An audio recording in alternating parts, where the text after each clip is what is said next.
Hey there. So in this video, I want to focus on how to set conversion balances when you have outstanding accounts receivable invoices or accounts payable bills. So I'll just do one side of it because the process is going to look the same in both cases. So in this one, we're going to focus on how can we not only set the conversion balances, but also import invoices in the event that you have a lot of invoices that are still outstanding.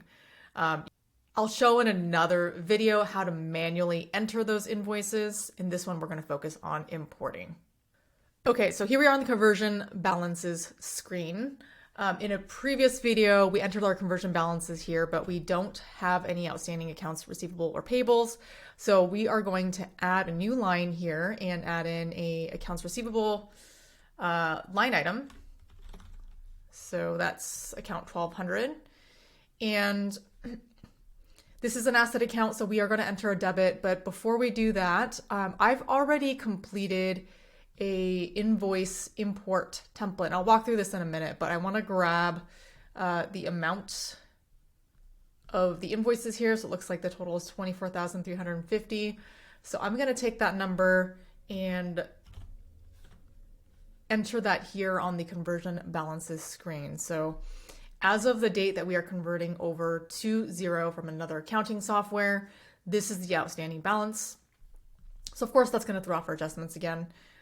We are going to just adjust the amount for owner's equity here in our example.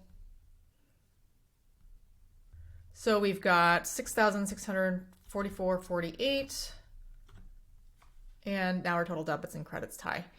Now, what's going to happen when I click save is Xero's going to tell me that we now need to enter the invoices for this total balance of $24,350. So we have the option to enter these invoices manually by clicking the add invoice button, or if there are credit notes that are outstanding, you can also add credit notes as well.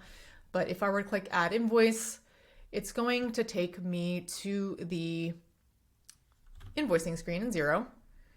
And I can start to manually enter in the details of each invoice, but as you can imagine, this is going to take some time. So if you have multiple invoices to import, I highly recommend just downloading the import template, and you can get that by going into the business tab and invoices. And then here you'll have the option to import. And whenever you're importing data into Xero, they're going to offer a standard template that you can download. So you've got the download template file right here. I went ahead and downloaded it and opened it up in Google Sheets, and that's what I have over here in this tab.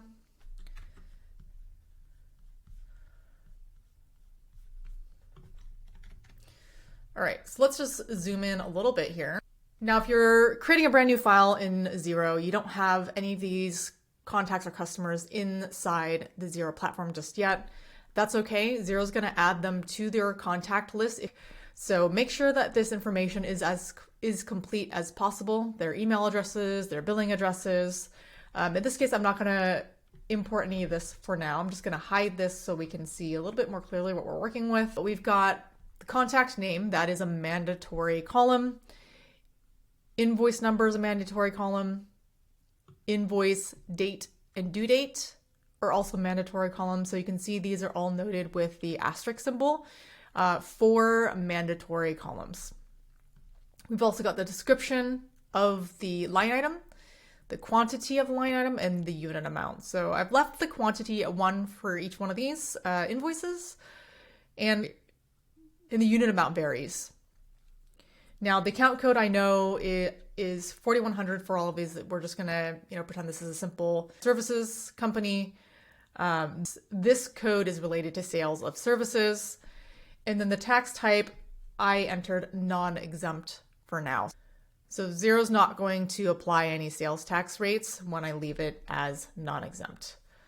You do have the option to enter in tracking categories as well. But for now, I'm going to leave all that blank. We're going to save and download this as a CSV file.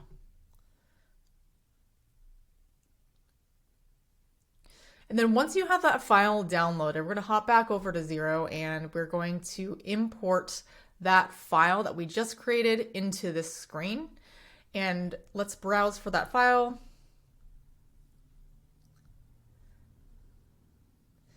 And the two fields down below. Would you like to update your contact address details? So this is, if you don't have the contacts in here already, maybe you do want to mark yes so you can update the information. If not, just leave the sentence no, ignore everything in there. And then the unit amount field, tax inclusive or exclusive. So if you are applying tax or sales tax, is it exclusive or inclusive of the price? In this case, we'll leave it as exclusive and import. Okay, so now we have 6 new draft invoices in Xero, and when we complete this import, we can review those invoices, ensure that they're accurate before approving them. And we will need to approve them so that Xero will let us save our conversion balances. But let's just take a look at one of these in here.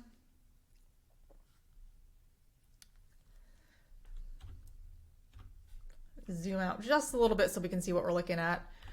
So here we've got the 24 locks vendor. The issue date is December 1st. That looks right. The due date is net 30.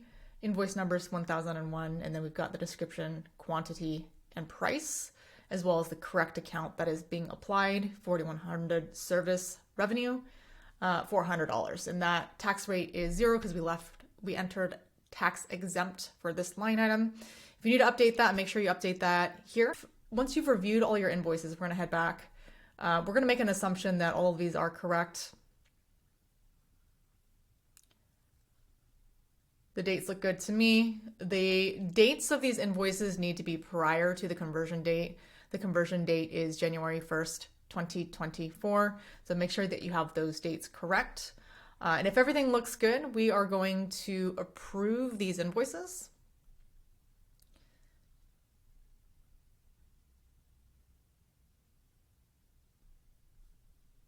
Okay, so it looks like something went wrong here. So let's do some investigative work. Something is missing from these invoices. So if I hop in here, I just figured this out. When I entered, let's go back to the CSV template real quickly. Non-exempt for the tax type. Now this does need to match a tax type in Xero exactly to the letter. And if it doesn't, it's not going to work properly. So it really should be tax exempt. So I'm just going to copy and paste that all the way down and save this again as a new CSV file. And I come back here, and because we haven't approved these yet, we are going to simply delete these invoices and then re-import them properly. So I'm going to go ahead and delete. And now let's re-import them. So let's click import.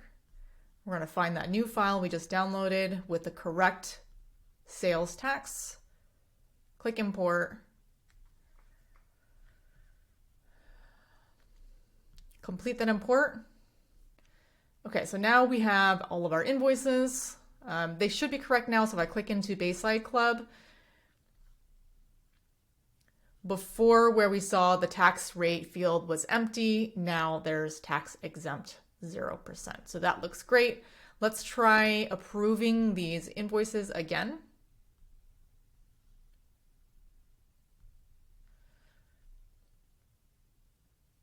Okay, great. So now all of our invoices have been approved. Let's head back over to the conversion balances page and save our conversion balances. So heading over to accounting and advanced, conversion balances. It'll tell us that we have not yet confirmed the balances. We'll just need to click save.